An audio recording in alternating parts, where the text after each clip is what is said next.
June 1998, Chennai. An HIV-positive man is burned to death by an angry mob as he is suspected of injecting innocent people with a syringe full of HIV-infected blood.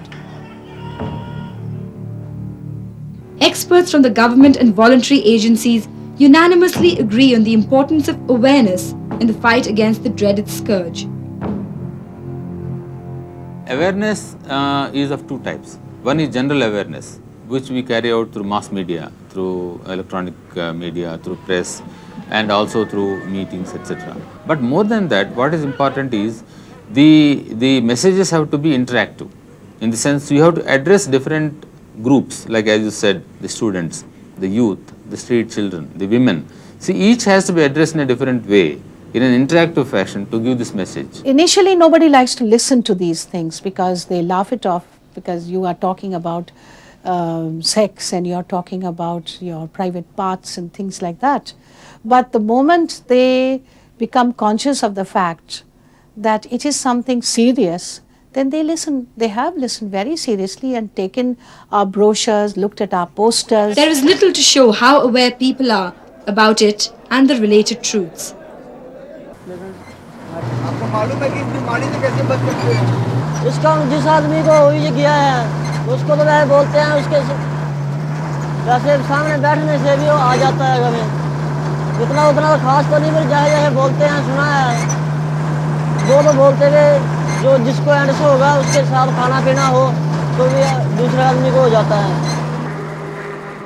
An irrational fear psychosis fed by half-truths and myths has arisen.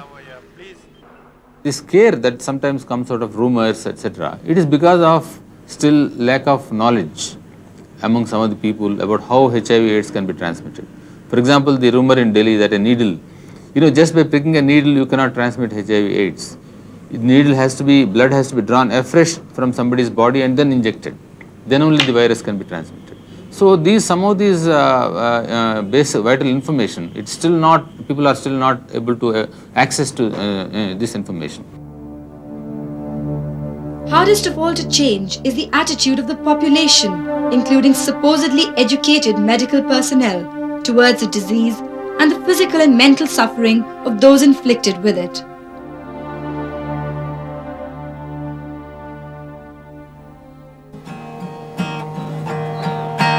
As the deer pants for the water, so my soul longs after you.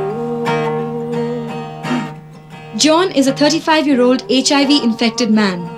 My heart desire and I long to worship you. I just came to know that I am infected with HIV. I think it's 1 year back. And it was through what? How did you get infected? We are sharing needle with others. He faces resentment and discrimination in every aspect of his life. How do you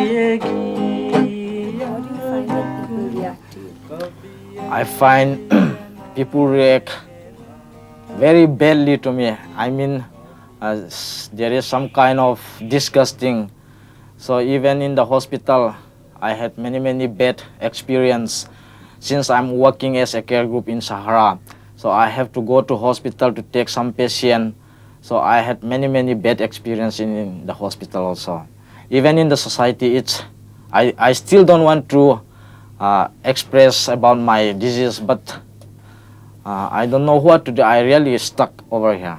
There is a very good group among the medical community who are very motivated, who are doing excellent job. But there are still a large number of doctors who still think it is not their job to treat an AIDS patient. This requires constant education, constant sensitization of the medical community. Not only medical community, and the paramedical staff, who are the nurses who are working in the hospitals. So we have these programs of continuing medical education for the doctors, nurses and other paramedical staff.